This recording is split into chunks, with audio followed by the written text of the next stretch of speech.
Welcome to Growth Beyond Boundaries, the podcast by the Astra Coach Alliance that explores the transformative power of coaching, leadership, and innovation. I'm your host, Andy Huckaba, and I'm so excited to have you join us. Here at the Astra Coach Alliance, we believe growth isn't just a goal, it's a journey. Whether you're a leader striving to inspire your team, a professional seeking your next breakthrough, or an organization ready to transform your culture, this podcast is for you. Each segment, we bring you stories, strategies, and insights from our team of seasoned coaches and leaders across industry. Together, we'll discover innovative approaches to fostering a culture built on success, accountability, and collaboration, rooted in both challenging and compassionate coaching practices. So if you're ready to go beyond boundaries and discover what's possible, you're in the right place.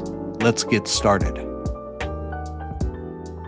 We often talk about strategy, performance, and culture, but trust is what makes all of those things possible. It's invisible when it's working, and it's painfully obvious when it's not. Without trust, even the most talented teams underperform.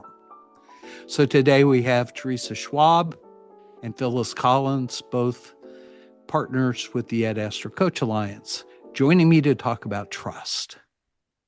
So our first question, and this is a hard one to break down to a short podcast, but our first question is this: what does trust look like to you?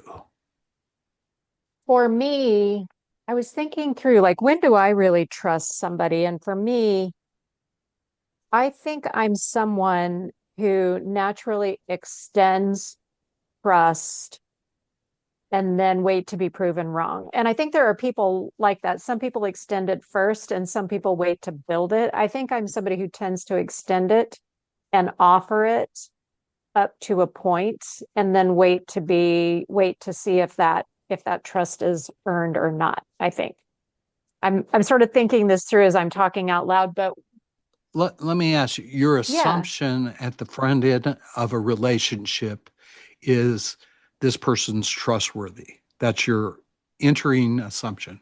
Yes. Most of the time, with most individuals, I think there are certain cases with certain individuals that might not be the case, because I think I also rely very deeply on my intuition.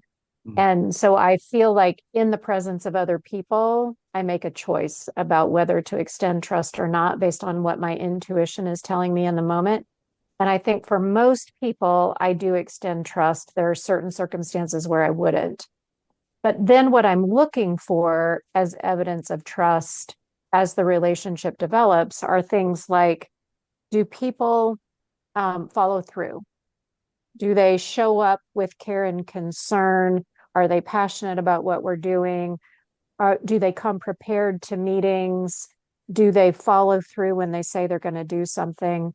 Those kinds of things to me indicate trust. And I think their passion and the way that they show up and their affect when they're in the space probably leads to that intuition response that I have about people. Yeah. Phyllis, what about you? I won't say that I'm the exact opposite, because when I've asked that question to others, it's sometimes a either or. Do you extend trust? Do you give trust and then wait for people to violate it? Or do you, look at them with a sketchy eye, waiting for them to get your trust? And I have always thought I just go in neutral. I just think people are people. I don't think, good, bad, or ugly until things start to happen. So I don't ever think that they're not trustworthy, but I also don't just think everybody is trustworthy. I just think they're people. And so as that goes on, and then as you experience them, and I don't know that it's a calculated thought, oh, they did X, so I now trust them or don't trust them. It's more of a, you're watching, paying attention, just experiencing the person over time. Doesn't always have to be a long time. And then you just start to see their essence come out. And then I guess, like you said, then it starts to see, does this align with my thought of trust. So I guess what I'm trying to say is I don't think it's you're keeping score as much as you just start to experience the person and have a comfort / trusting feeling about them. Because even people that I trust can disappoint me or do something that would break that trust. But that doesn't mean I wouldn't trust them ever again. Yeah. And so I guess the thing I'm looking for in my experiencing the person would be it's really just it's more than a feeling, but it's I want to continue experiencing that person, if that makes any sense. Sure. I want to experience, I like being around them. I'm okay being around them, where there are other people that I could actually say, even in the workplace or personally, you really don't even like being around them. Or when you go to a meeting, you just have this slight simmer of dread, or, I'm not sure, what's really going to happen. You don't know what to expect going in. It might be even you have a meeting.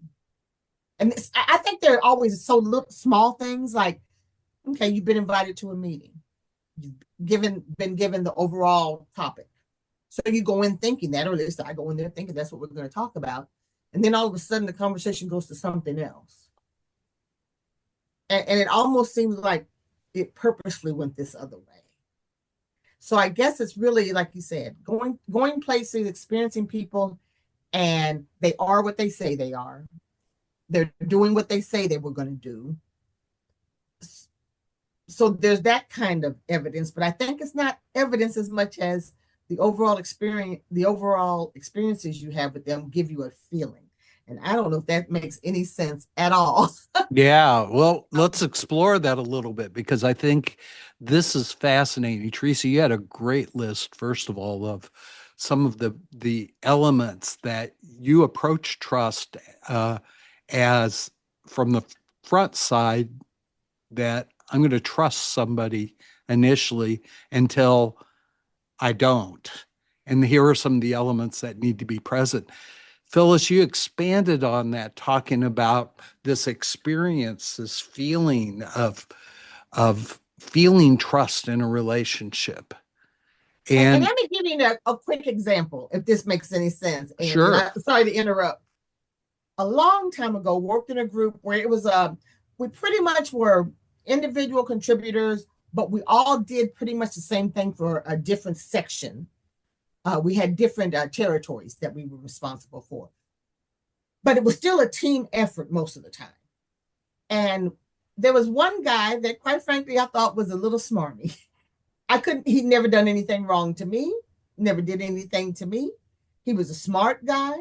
And it wasn't until when we were in a meeting that somebody just called him out one time.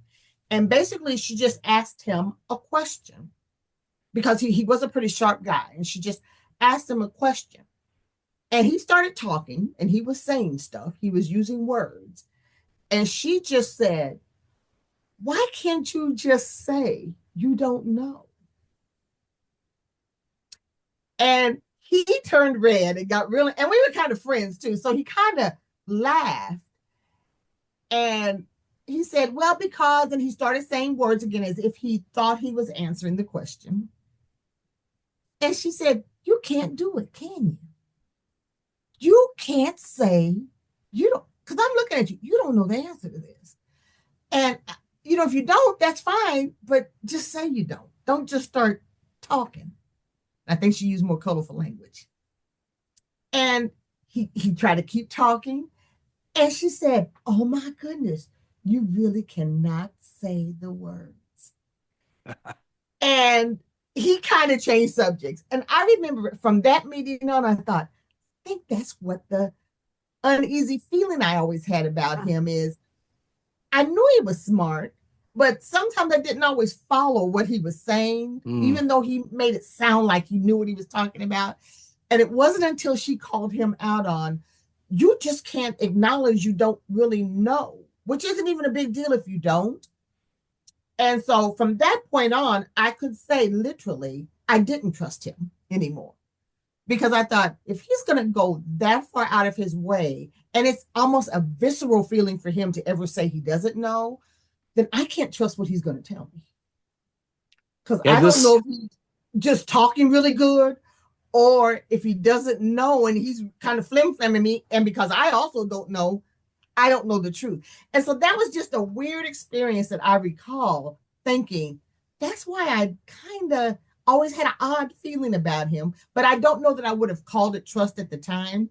And I'm always into more of like literal small everyday things that start to indicate that yes. people can't be trusted. And the fact that he literally, even when she called him out, just couldn't get the words to come up out of his mouth.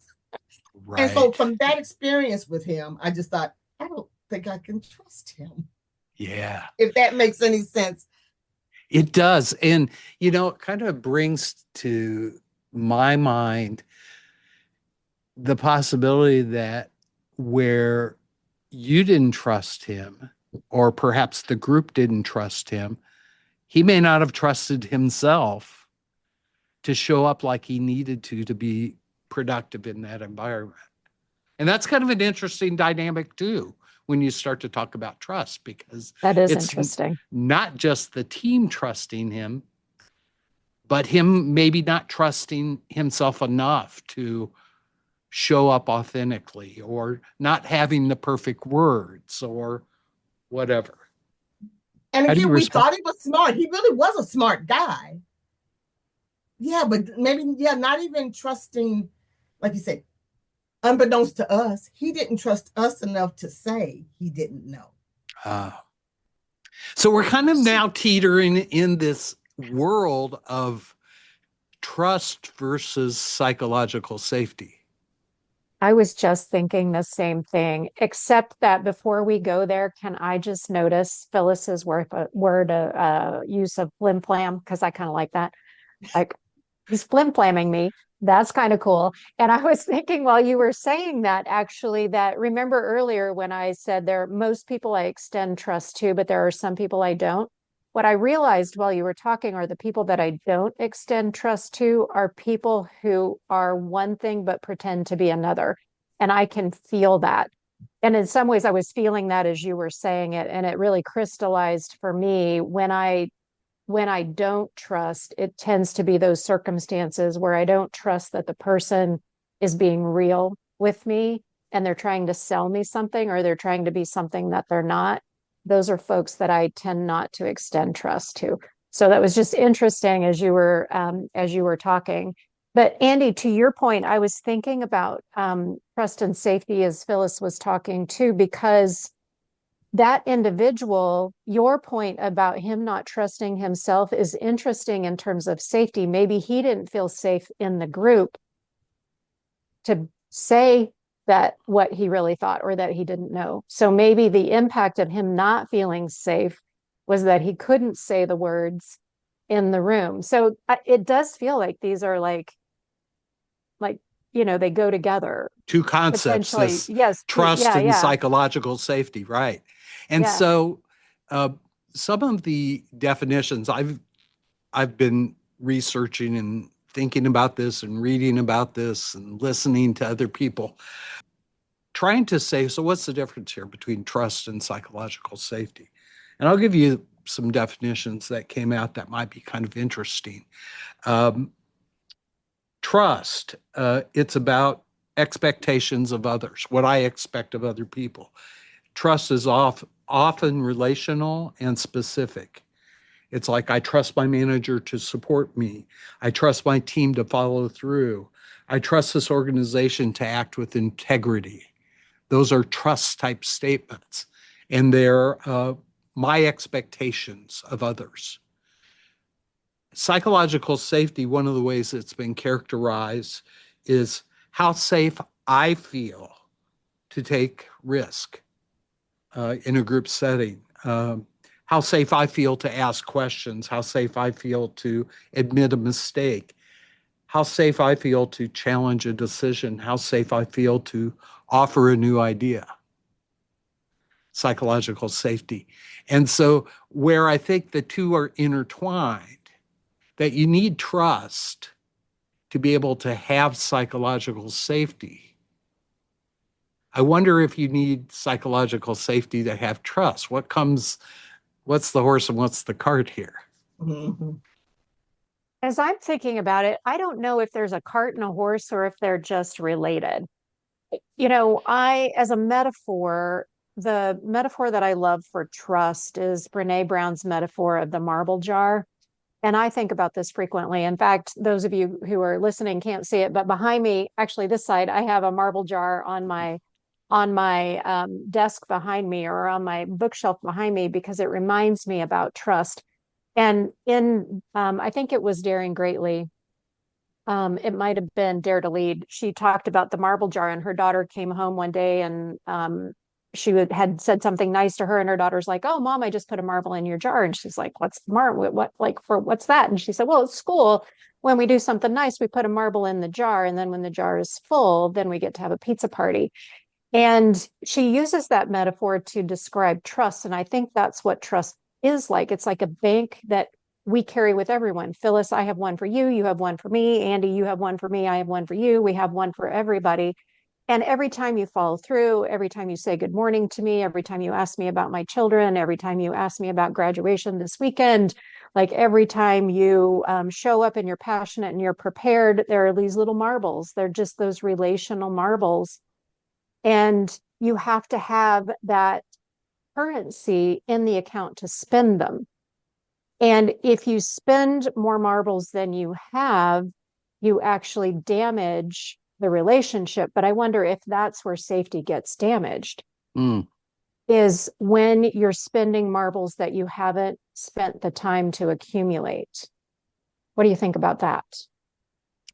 Well, so I want to ask a question, because I think that is a great metaphor, and I've certainly probably been in the classrooms with you when that was demonstrated.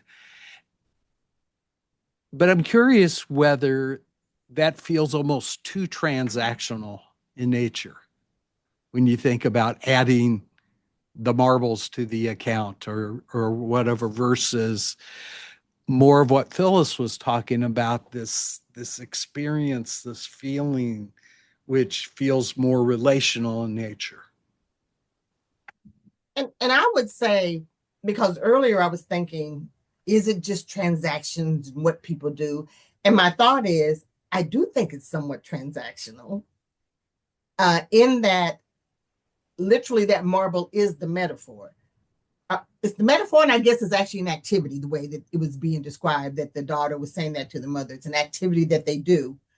But I think we're mentally doing that when things are going on, and not even, I don't know if this is the right word, consciously. It could even be a subconscious thing, in that I hadn't noticed what that guy in that story, I had noticed what it was, technically or literally. I just kind of knew I had this, I don't know about him all the time. I know he's smart, but I don't know if I always like dealing with him. But when she called him out on it, I thought that's more technically what it is.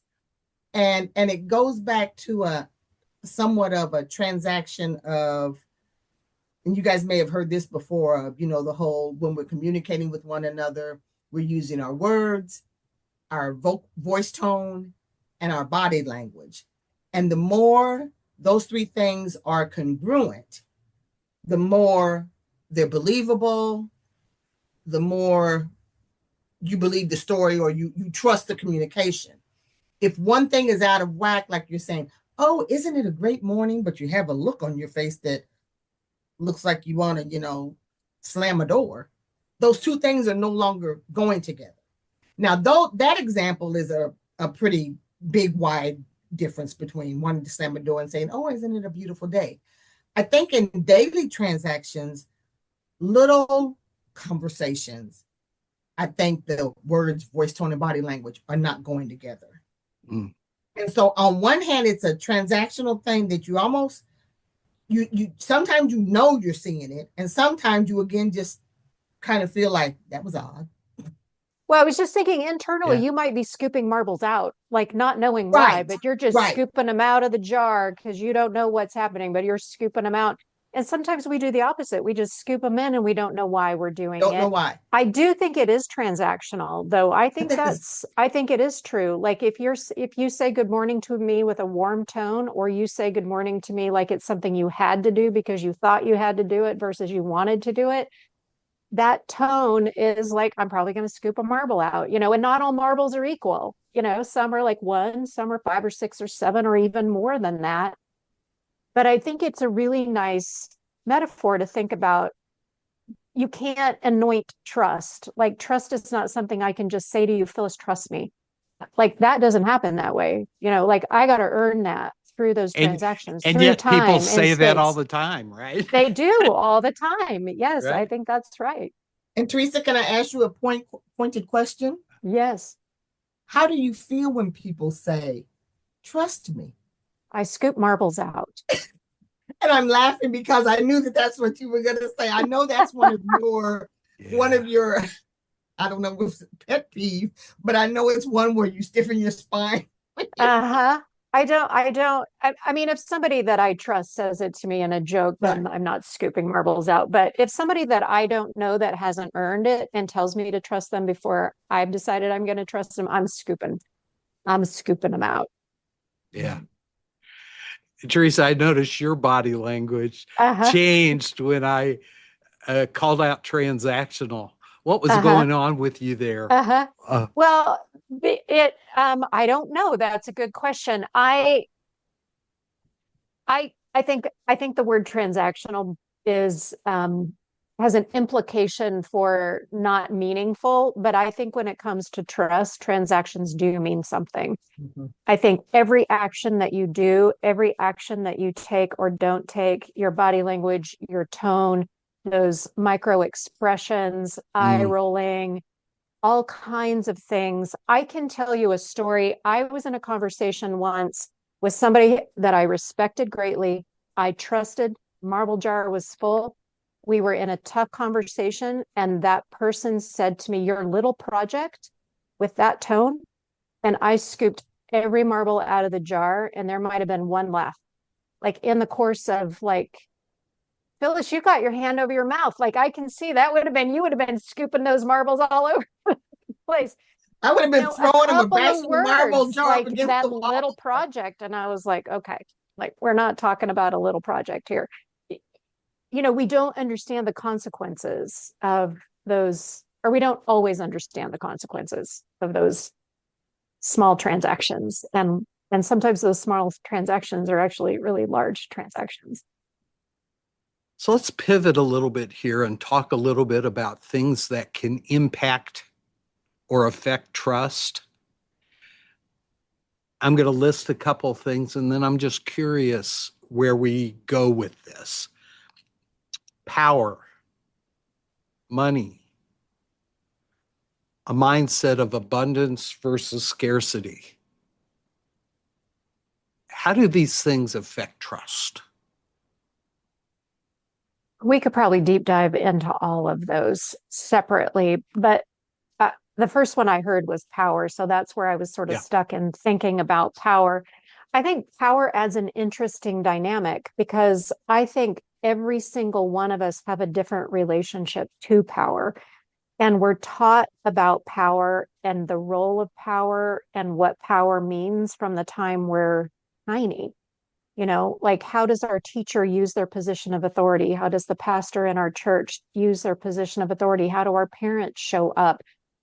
Using power, using the power that they have because of the role that they have. So we get taught from a very young age about how to interact with power and whether power is good or it's negative.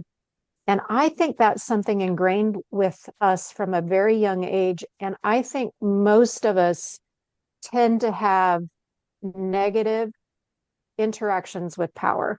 In fact, my husband and I just took a long car ride this weekend, and we were talking about our experiences from the time we entered kindergarten until we left high school. And we were talking about all the moments that we experienced along the way. And I could name every single time that a teacher had done something that had impacted my ability to trust. And I realized that I walked away, especially from junior high, not trusting people in authority because of those moments where teachers had done things that felt like they were betraying me, or they had done things that probably today would get them fired. And those things were those are really real.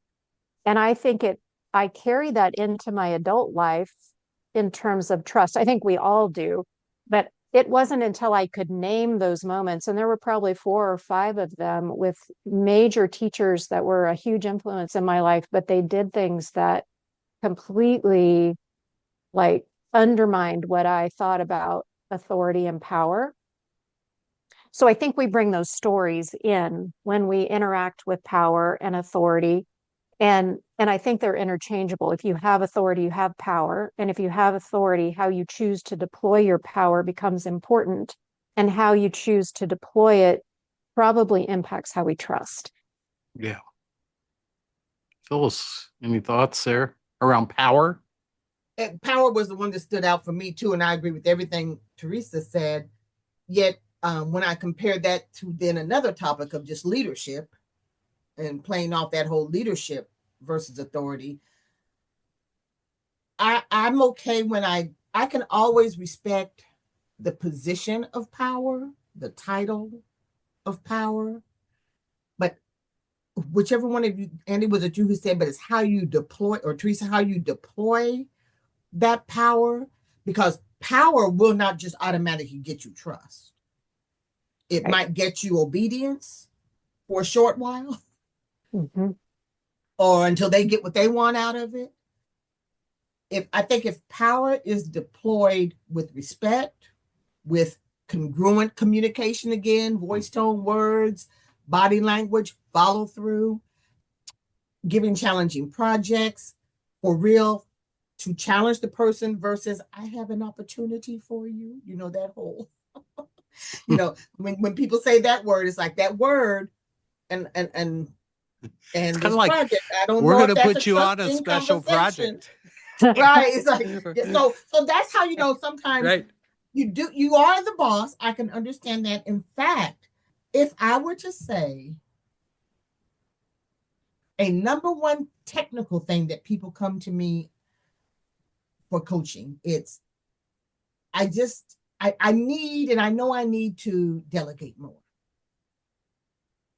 And then I always tell them there's kind of 2 aspects of delegation. There's the technical, how do you literally delegate something to somebody? Like what words, how do you pass it off? How do you choose the project? I said, but the bigger thing is, do you even trust them enough? And they always laugh because they realize they don't trust them. Not as people, but they don't trust them to do it the way they would do it. They don't trust that they'll do it as fast as they can do it.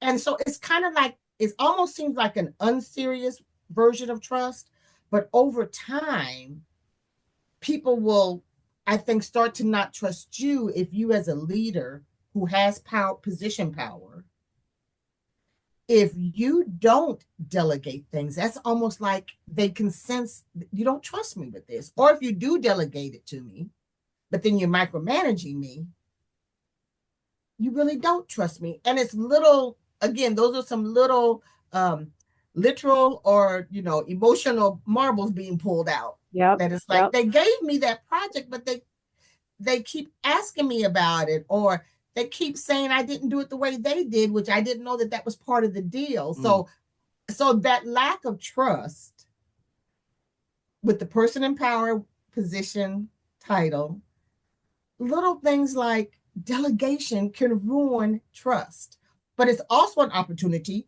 to build trust.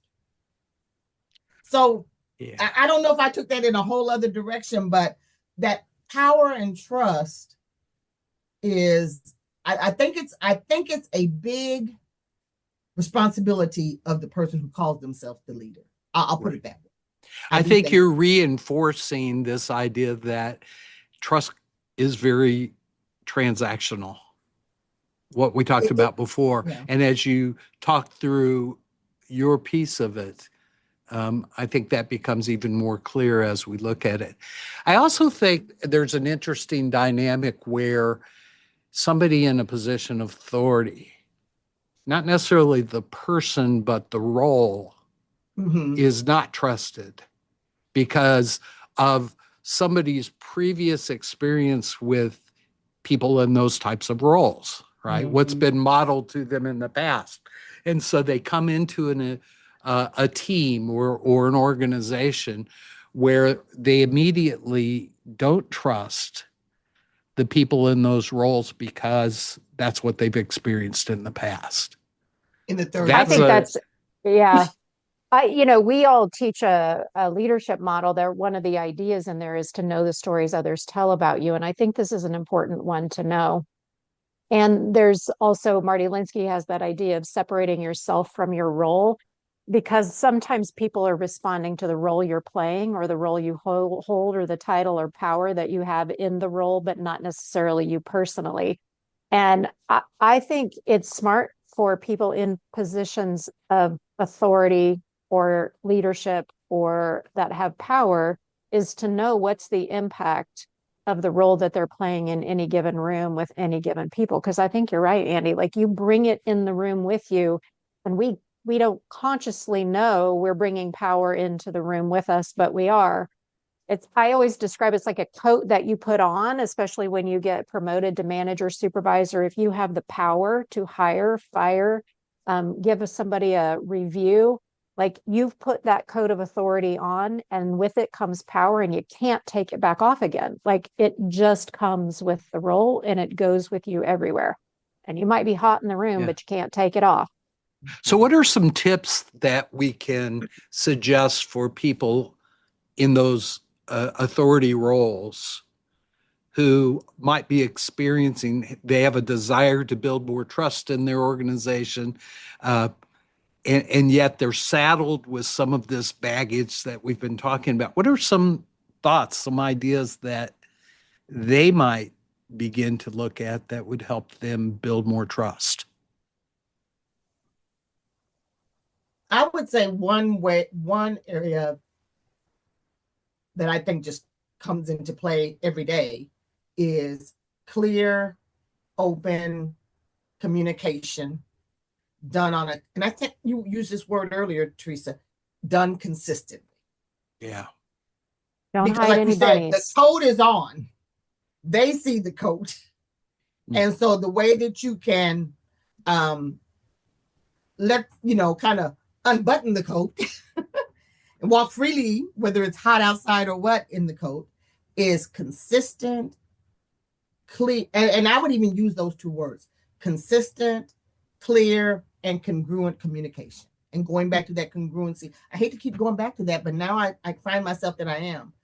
When your words, voice tone, body language, and follow through are congruent and consistent. Oh, those are a whole lot of C words. Uh-huh. Well, and I think practically speaking, inviting people into challenge, inviting people and saying, you can challenge me. It's okay to challenge me. I want you to ask me hard questions. I want feedback. But if you do that, you have to mean it. And that's a way to build trust, especially if you're bringing that authority or power into the room, is to invite it. But then when you get it, you've got to be open to it. You have to be very deliberate in how you respond to it, because people will dip their toe in one time. But if it doesn't go well, that safety gets destroyed and then they won't come back in again.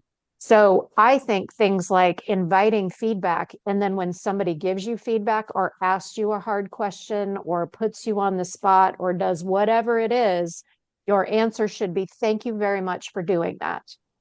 Or if someone in the room says something, to say, you know what, Bill, it took a lot of guts for you to say that. And I really appreciate you saying that in this room.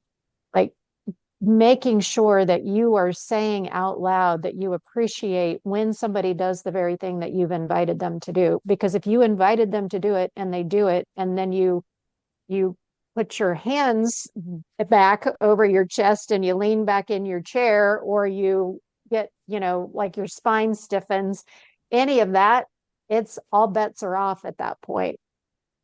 But I think that's a really good way, is to invite feedback or to be vulnerable, to say, you know what, I don't have all of the answers. I don't know everything.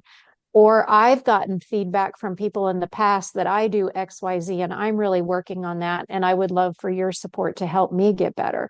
So I think showing vulnerability, being real with people, asking for feedback and meaning it. And when you get it, you thank somebody and say, I appreciate you taking that risk because that was really important and I needed to hear it.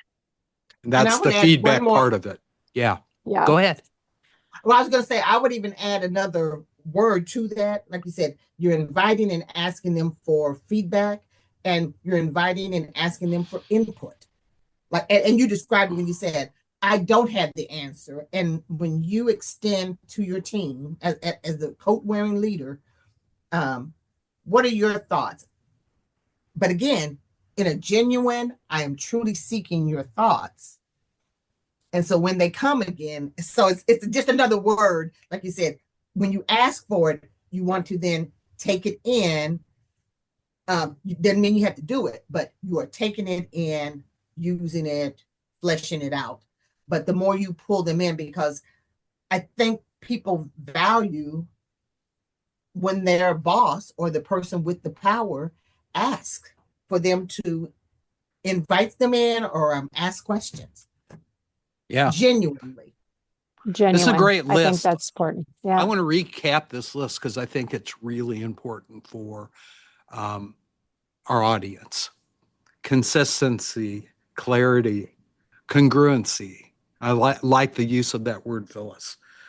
Inviting feedback and input.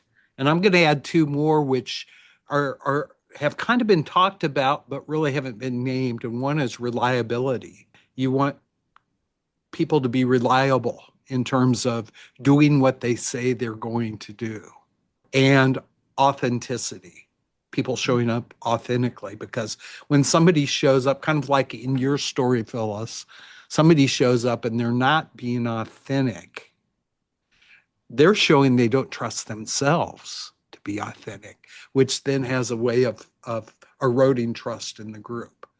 And so consistency, clarity, congruency, inviting feedback and input, reliability, and authenticity.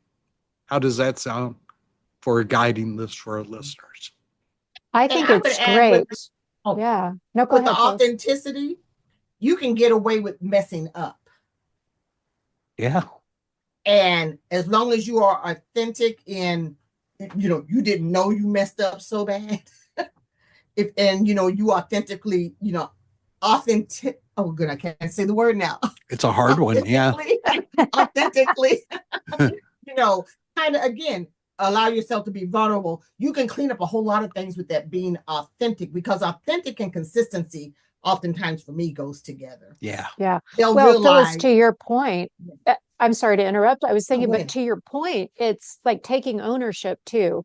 If I messed up and I'm called on it, then I'm going to take ownership for it. Or if I notice that I messed up, I'm going to take ownership and apologize, or take responsibility for it. I think that's another thing we need to add to our list is, people mess up all the time. That's okay. And if you've built those marbles, you can mess up. It's okay, because you've built all those marbles in your jar, and messing up is okay. But if you don't take responsibility for it, then the marbles are going to come out. If you do, then you might actually add some marbles. Then that's, it makes it okay for people to mess up or do something that might misstep along the way. I think the other thing that was coming up for me as you all were talking is living out values, living out your personal values, or being in alignment with your personal values, or living out the values as espoused by the organization. If we have an organization that has particular values and you are running counter to those, I'm not going to trust. Like, that's going to be one of those things that's going to be like, this is not congruent, to your point. And so I think adding living out either your own personal values, living within those values, or the espoused values of the organization. If you have authority or power in the system, you've got to model those. That's great. Values came up in when I pinged the engage group for our coaches, the idea of having a common mission and common values were things that help to build trust. Yeah. And so if you're thinking organizationally within a team, those ideas, I think, play in very well. Okay, so there's too much to cover. There's a lot. We'll have to do another podcast yeah. that goes on further on this, but I'm curious if you were to think about your major takeaways from this conversation, what would they be? What do you want our listeners to walk away with? I think this is something we talked about and something I want to add to it. I want to just give you a couple of definitions here. There's a really good book that Amy Cuddy wrote called Presence, Bringing Your Boldest Self to Your Biggest Challenges. And one of the things that she talks about in this book that I love is that trust is the conduit of influence. And the only way to establish real trust is by being present. And she talks about presence being the medium through which trust develops and ideas travel.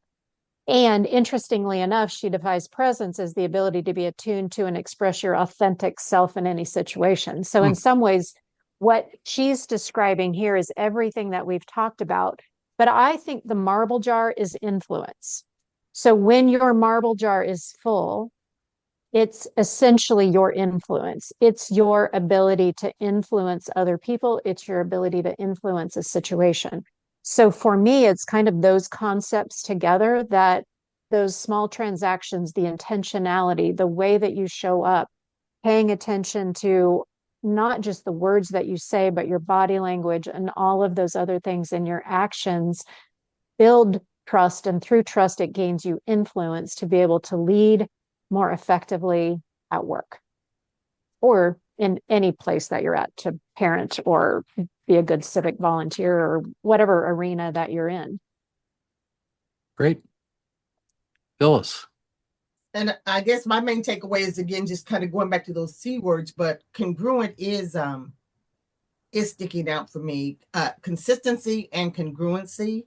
And it's not just any consistent and congruent, because that could be on the negative side too.